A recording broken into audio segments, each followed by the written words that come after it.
Assalamualaikum warahmatullahi wabarakatuh. Salam sejahtera untuk semuanya. Saya Pak Ali dari Inside Chamber.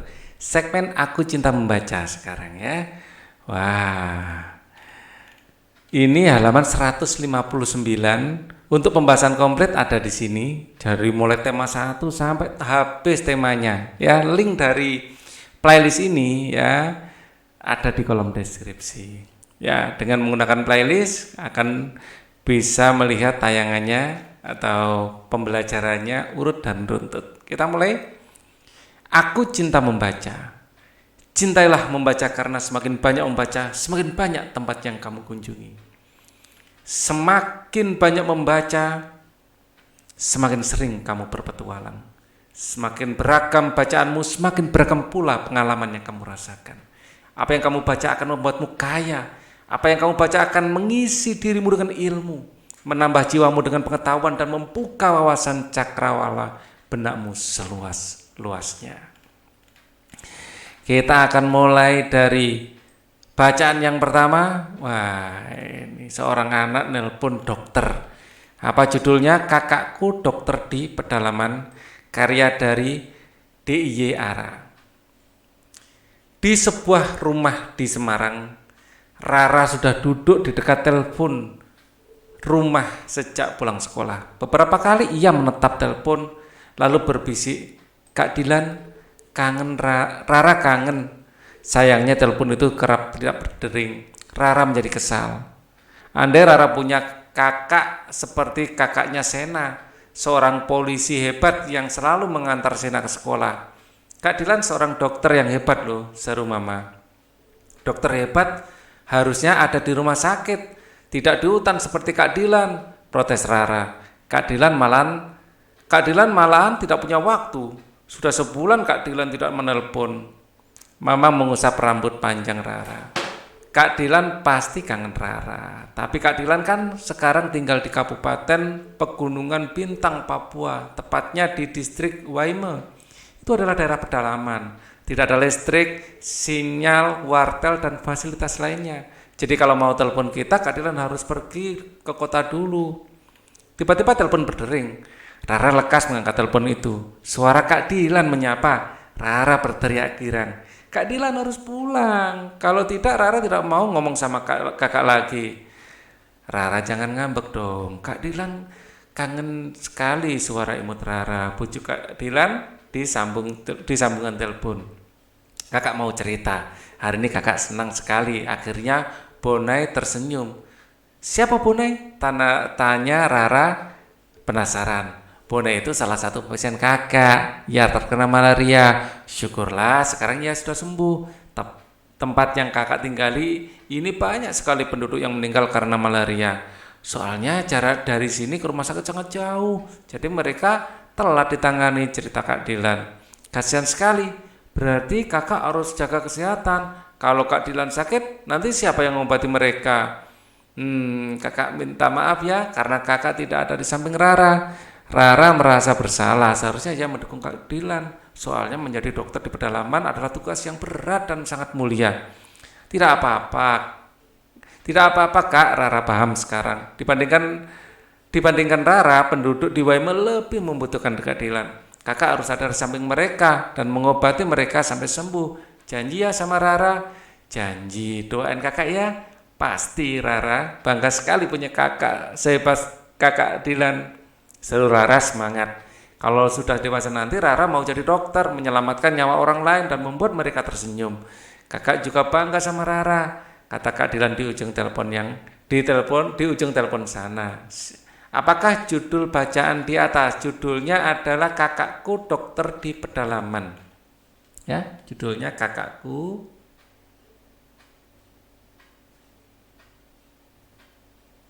Wah, ini agak bermasalah ini ya. Mousepad-nya ya, Kakakku.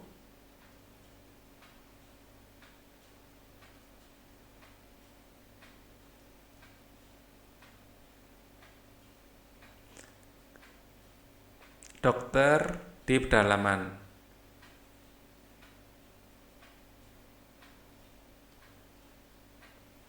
Di pedalaman.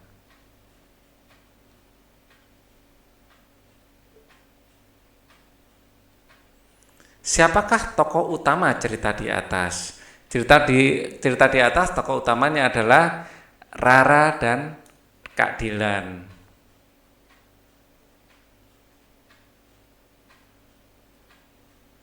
Rara dan Kak Dilan dan gitu ya. Kak Dilan. Ya maaf ya tulisannya agak jelek karena ada masalah ini. Apakah masalah cerita di atas Rara kangen sama Kak Dilan?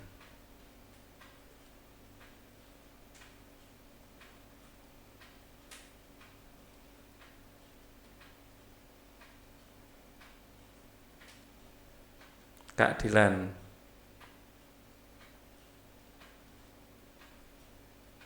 Ya, bagaimana penyelesaian masalah pada cerita di atas?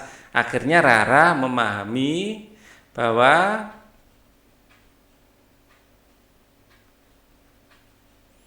akhirnya Rara memahami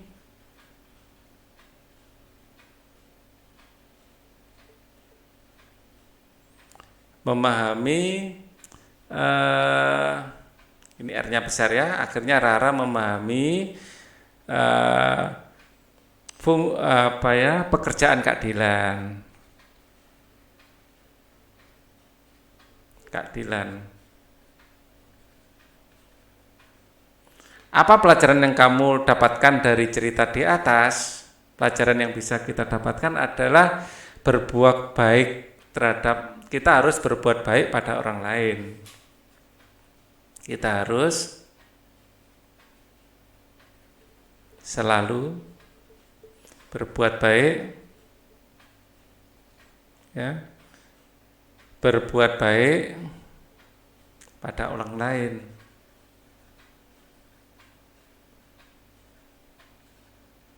Ya, dan kita harus mementingkan kepentingan umum di atas kepentingan pribadi ya. Kita ya harus mendahulukan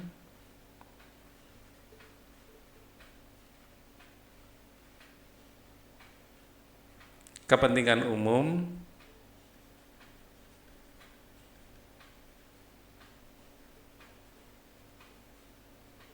di atas kepentingan pribadi.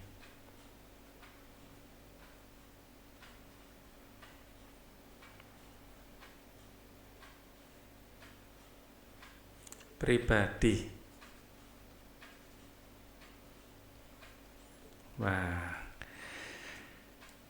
kadang nyambung kadang tidak ini ya nulisnya. Kebaikan hati pohon jati. Siang itu di sebuah lokasi perbukitan di Pulau Jawa, awan menurunkan air hujan yang dibawanya ke daratan. Leganya. Awan merasa senang. Air yang sedari tadi di bawah sudah ditumpahkannya. Ya. Hai awan, kenapa kamu sembarang menurunkan hujan? Protes pohon jati. Awan terkejut mendengar pohon jati memprotesnya. Padahal selama ini pohon jati selalu senang kalau awan menurunkan hujan. Ya, aku tidak kuat lagi. Sedari tadi aku sudah lelah mengangkut hujan, saut awan. Namun pohon jati tampak tidak senang mendengarnya. Iya, tapi kenapa kamu menurunkannya di sini? Lihatlah, tempat ini sudah penuh air, kata pohon jati marah. Awan melihat ke bawah, memang benar. Di sekitar pohon jati banyak terdapat genangan air. Pohon jati masih merasa jengkel, bagaimana caranya agar aku tidak lagi digenangi air sebanyak ini. Tenang saja, nanti pasti akan diserap oleh akarmu, jawab awan singkat. Itu tidak mungkin, semua temanku sudah habis ditebangi manusia. Cuma tinggal aku satu-satunya pohon jati di sini, kata pohon jati tampak sedih. Awan pun berempati, aku turut bersedih mendengarnya. Lalu genangan air sebanyak ini bagaimana membuangnya, tanya pohon jati. Gampang, kamu alirkan airnya ke bawah bukit sana. Awan memberi saran. Aku tidak mau membuat manusia yang berada di bawah bukit menjadi korban banjir, tukas pohon jati. Bukankah mereka sudah menebangi temanmu, ujar awan. Tapi tidak semua dari mereka seperti itu. anak-anak di bawah bukit sana mereka sangat menyayangiku. Sudah berapa hari ini mereka menanam banyak pohon untuk temanku nanti. Mereka mau merawatku dengan baik, sahut pohon jati. Awan pun terenyuh mendengarnya. Lalu sekarang apa yang akan kamu lakukan? Tanya awan. Wah, awan dan pohon jati ya. Aku akan berusaha menahan genangan air yang banyak ini tetap di sini sebisaku, jawab pohon jati. Awan tidak menyangka pohon jati begitu baik. Akhirnya pohon jati terus berusaha menyerap genangan air di sekitarnya, sedikit demi sedikit dengan akarnya. Sore pun menjelang, genangan air di sekitar pohon jati pun jadi perlahan mulai surut. Tampak anak-anak mulai berdatangan ke atas bukit. Di atas bukit Awan melihat sekumpulan anak-anak kembali menanami bibit-bibit pohon jati di area di mana dahulu banyak terdapat pohon jati, tapi kini sudah tebang. Hai, masih ada sedikit genangan air, ayo kita main. Anak-anak tampak antusias bermain di bawah pohon jati. Di wajah mereka tersirat keceriaan. Pohon jati pun tersenyum bahagia melihat keceriaan anak-anak itu. Apakah judul bacaan di atas? Kita lihat judulnya apa. Ya, kebaikan hati pohon jati. Kebaikan hati pohon jati.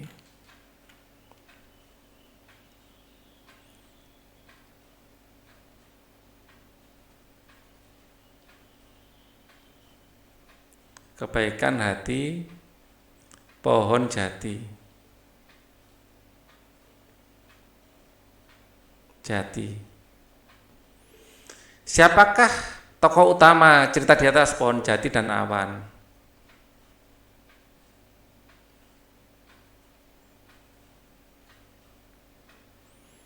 Apa sajakah kegunaan pohon jati dalam kehidupan masyarakat? Pohon jati kegunaannya adalah untuk bangunan ya, bahan bangunan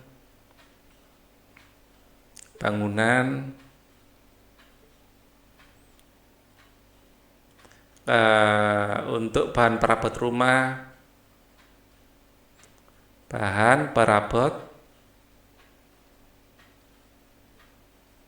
rumah, ini salah satu kegunaan pohon jati dalam kehidupan masyarakat ya, untuk hiasan. Bagaimana cara melestarikan pohon jati, tidak menebangnya secara liar? Menebang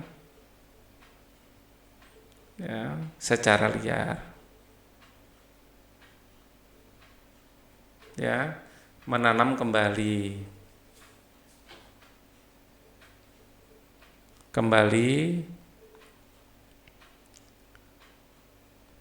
setelah menebang.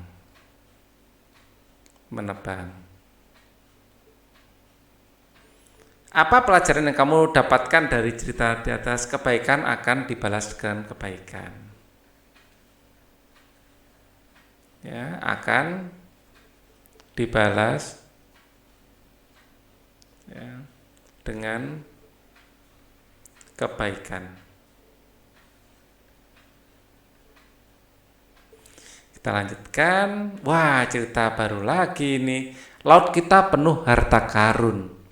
Minggu pagi yang cerah, Nara bersama ayah dan Om Beni, teman ayah, naik perahu motor meninggalkan pelabuhan Tanjung Luar, Lombok Timur menuju ke tengah laut lepas. Ayah Nara mengemudikan perahu motor itu menuju perahu besar yang berada di tengah laut. Sesampainya di perahu besar, Nara melihat teman-teman ayah membersihkan kerang mutiara. Kerang-kerang itu kemudian akan dikembalikan ke laut. Bila sudah cukup umur dipanen untuk diambil mutiara yang terdapat di dalam kerang. Nara memperhatikan kerang-kerang yang sedang dibersihkan, lalu ia memegang salah satunya. Sama sekali tidak terlihat ada sesuatu yang mahal di dalamnya. Yang ini mutiaranya sudah sebesar apa ya? Tanya Nara penasaran. Harusnya diperiksa dengan sinar X terlebih dahulu. Nara, baru nanti bisa terlihat, kata ayahnya. Nara pun hanya manggut-manggut.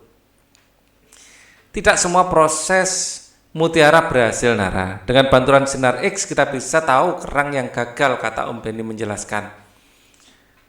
Ya. Sampai mana ini? Yang ini mutiaranya sudah sebenarnya apa, ayah? Tanya Nara penasaran, harus diperiksa dengan sinar X terlebih dahulu. Baru nanti bisa terlihat kata ayahnya. Nara pun hanya manggut-manggut. Tidak semua proses mutiara berhasil, Nara. Dengan bantuan sinar X kita bisa tahu kerang yang gagal, kata Om Beni menjelaskan. Om Beni lalu menunjuk kerang yang sedang dibersihkan. Ini namanya Pintada maxima. Jenis kerang ini menghasilkan mutiara berwarna keemasan. Kerang-kerang harus dibersihkan dari siput dan binatang lain yang menempel. Hewan-hewan itu akan mengisap makanan yang ada di dalam kerang. Nanti mutiaranya tidak sempurna. Nara menyimak penjelasan Om Beni. Pantas saja mutiara itu harganya mahal. Prosesnya sulit dan lama ya Om, kata Nara. Om Beni mengangguk membenarkan. Kamu tahu tidak, mutiara dari perairan Lombok sudah terkenal di seluruh dunia, Nara. Dan faktanya hampir 43% mutiara dunia dihasilkan dari Indonesia. Tiba-tiba Om Beni berkata lagi, wow, keren. Nara berseru kagum, Indonesia ternyata punya banyak harta karun di laut ya Om, kata Nara.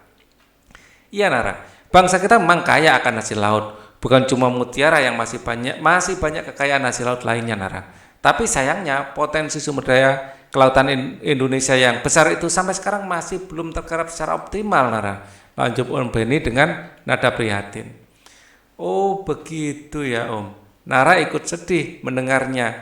Oleh karena itu, kamu harus belajar rajin, Nara, supaya saat besar nanti kamu dan generasi muda penerus bangsa lainnya bisa mengolah kekayaan hasil laut Indonesia dengan baik. Bangsa kita nantinya menjadi makmur, pesan Om Beni kemudian. Siap Om. Nara membuat gerakan hormat dengan tangannya. Om Beni dan ayah Nara pun tersenyum melihat semangat Nara. Bangsa Indonesia memiliki sumber daya kelautan yang melimpah. Mari kita cintai dan jaga kekayaan tersebut. Apakah judul bacaan di atas? Kita lihat judulnya apa? Laut kita penuh harta karun. Laut kita penuh harta karun.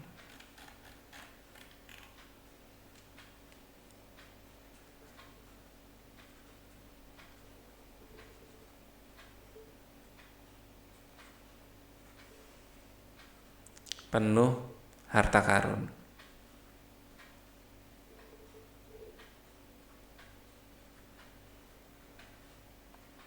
Siapakah utama? Saya sebutkan satu aja, Nara. Bagaimana kerang mutiara dimanfaatkan oleh manusia untuk perhiasan.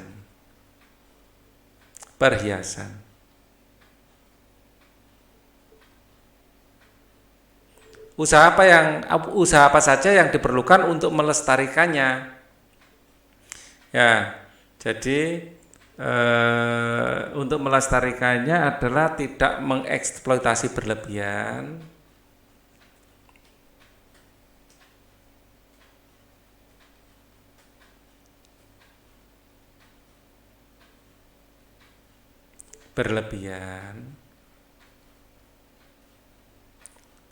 Menggunakan sinar X untuk melihat,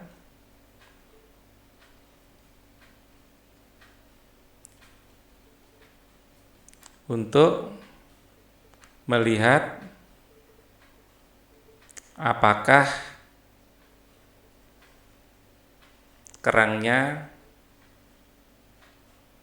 sudah jadi. Ini mana?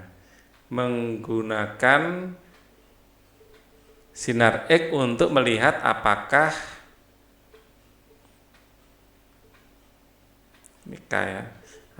kerangnya sudah jadi.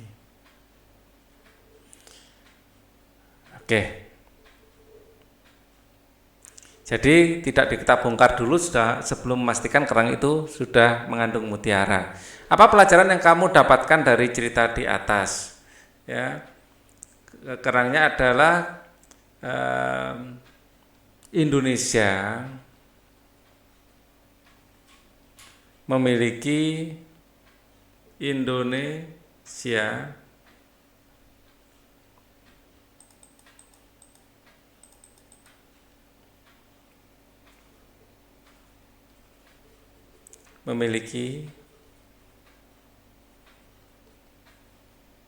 kekayaan alam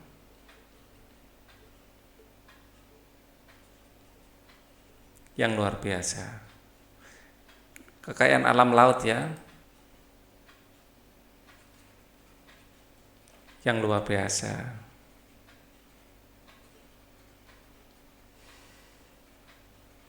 Ya, harus kita manfaatkan dengan baik. Kita garap dengan baik. Oke. Kemarau di Gunung Kidul sekarang. Penulisnya adalah Francisca Emilia. Dongeng anak terpilih kategori air minum. Lomba menulis dongeng anak KSAN 2015. Hari ini sekolah Lang libur. Lang ikut ayahnya yang akan meliput berita di Gunung Kidul, Yogyakarta. Ayah Lang seorang wartawan. Di sana sering kekurangan air ya. Aku pernah baca di majalah, kata Lang. Ayah mengangguk. Sebagian besar wilayah Gunung Kidul merupakan pegunungan karst yang tersusun dari batuan kapur berpori. Akibatnya air selalu merembes dan menghilang ke dalam tanah. Permukaannya kering tetapi jauh di bawah tanah kaya akan air. Lihat sekelilingmu Lang, kata ayahnya lagi. Dari kaca mobil Lang memandang sekelilingnya. Pohon-pohon jati meranggas dan rerumputan mengering. Saat memasuki perkampungan yang terlihat hanya tanah coklat yang pecah-pecah. Saat sampai tujuan, ayah memarkir mobil di depan balai desa. Tak jauh dari situ, kerumunan warga tengah mengantri di sekeliling mobil tangki air. Mereka membawa jerigen, ember, dan berbagai wadah untuk menampung air. Ayah lalu mewawancarai kepala desa dan beberapa warga. Telaga-telaga sudah mengering pada awal kemarau. Begitu banyak bak-bak penampungan air dan kolam-kolam yang kami buat. Hanya cukup untuk 1 bulan, kata Pak Kepala Desa. Lang memandang kerumunan warga dengan sedih. Ia lalu melihat seorang gadis kecil yang baru selesai ngantri air, jalannya terengah-engah. Lang mendekatinya. Sini aku bantu. Mata gadis bulat kecil itu berbinar. Lang lalu memperkenalkan dirinya. Gadis itu bernama Gendis. Kenapa mengambil air sendiri? Tanya Lang perlahan. Simbah sedang membuat gaplek. Bapak dan Simbok bekerja di Jakarta, jawab Gendis. Air ini untuk apa? Mandi? Tanya Lang lagi. Musim kemarau begini aku jarang mandi. Kita beli air untuk minum dan memasak saja. Lang tidak menyangka kalau ada daerah yang mengalami kekeringan separah itu. Ya, hei, dari mana? Ayo pulang, kata ayah membuyarkan lamunan Elang. Ya, bukankah kata ayah di dalam tanah sana kaya air? Apa tidak bisa dimanfaatkan? Tanya Elang. Bisa, tetapi dalamnya ratusan meter, perlu biaya sangat besar. Pemerintah bekerja sama dengan Jerman sudah membangun bendungan di Gua Bribin. Airnya dipompa ke atas. Terus kenapa masih kekurangan air? Airnya sudah bisa memenuhi kebutuhan warga di beberapa kecamatan, tetapi belum optimal. Mudah-mudahan dengan perkembangan teknologi di air bawah tanah bisa dimanfaatkan lebih baik dan Gunung Kidul tidak kekurangan air lagi seperti sekarang. Kita beruntung ya, tidak pernah kekurangan air, kata Lang kemudian. Ayah mengangguk. Perjalanan bersama ayah kali ini sungguh memberikan pengalaman baru bagi Lang. Apakah judul bacaan di atas? Kita lihat. Kemarau di Gunung Kidul.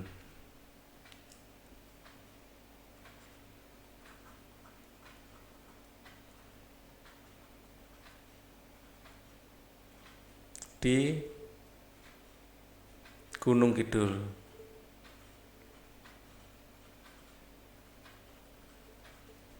Siapakah tokoh utama cerita di atas? Ya, kita lihat Elang ya.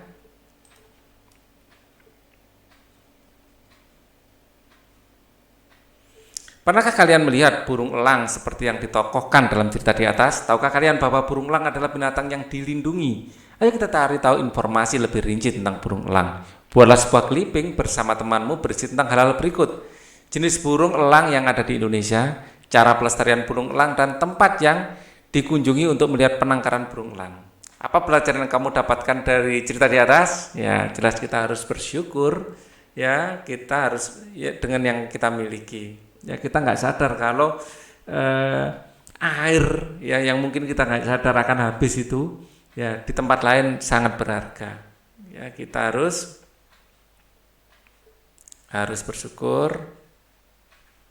bersyukur ya dengan yang kita miliki.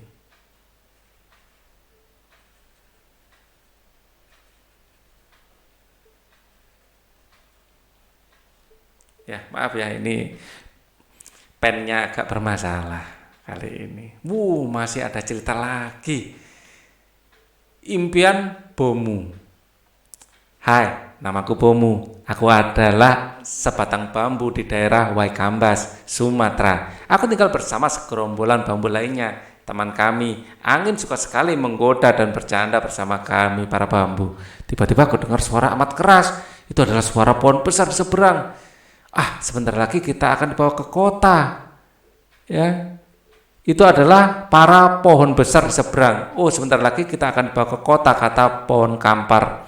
Ya, aku dengar mereka akan menjadikan kita mebel-mebel mewah, ujar pohon meranti bangga. Seperti apa ya tinggal di kota? Batinku sungguh iri kepada mereka. Para manusia lebih membutuhkan pohon-pohon daripada sepotong bambu. Hari berganti hari, pagi ku dengar kehebohan di bawah seberang. Rupanya itu adalah anak-anak Waikambas. Gawat, kata ayahku. Musim kemarau sudah datang, sawah-sawah akan kekeringan. Kita akan kesulitan air bersih nanti. Suara-suara mereka terdengar khawatir. Keesokan hari kulihat anak-anak Waikambas datang lagi.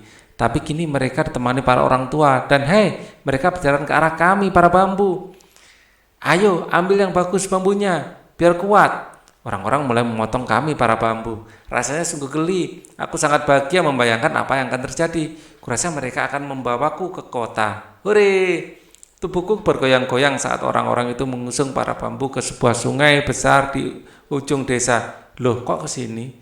Ayo kita rakit sekarang. Tanpa komando mereka berbagi tugas. Serak, keras. Apa yang terjadi?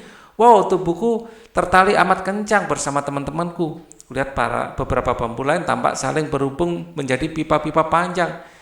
Ayo kita coba sekarang.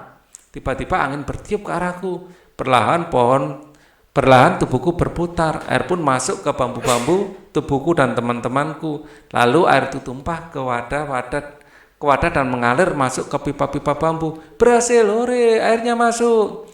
Para petani dan anak-anak bersorak bahagia. Air itu mengalir ke sawah-sawah dan kolam penampungan di tengah desa. Kini aku menjadi bagian dari kincir angin. Anak-anak Waikambas bersemangat sekali menanami sekitar mata air dengan tunas-tunas muda. Mereka para orang dewasa bahu-membahu menahan tepian mata air dengan bebatuan. Tak perlu lagi ada yang menebang pohon sembarangan dan mengotori sumber air. Keren ya. Impian Bomu judulnya. Impian Bomu.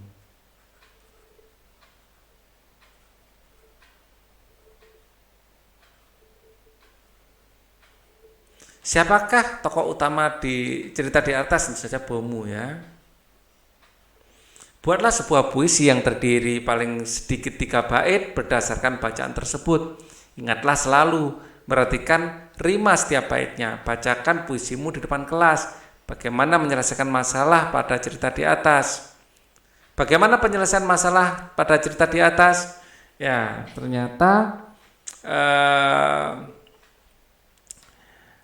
Bomu akhirnya bangga ya. Bomu ya akhirnya bisa berbangga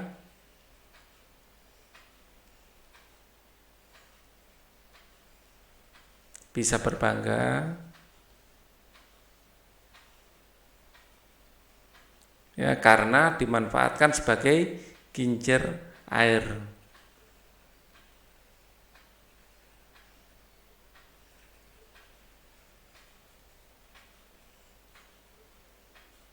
Sebagai kincir air.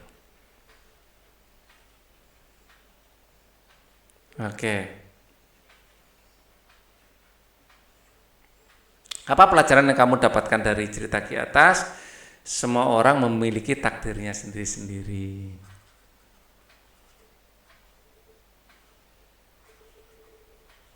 memiliki takdirnya sendiri-sendiri.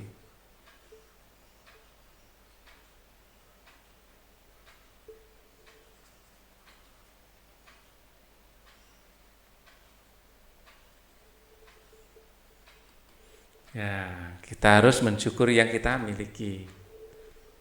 Dan kita harus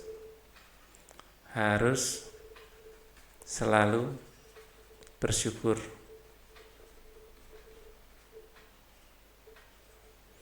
Oke, maaf ya, pennya agak bermasalah. Dan puisinya saya lewati saja, ya. Nulisnya susah. Tapi kita akan bertemu lagi, ya, di video berikutnya. Jadi tunggu saja untuk pembahasan untuk tema berikutnya. Thank you for watching. Wassalamualaikum warahmatullahi wabarakatuh.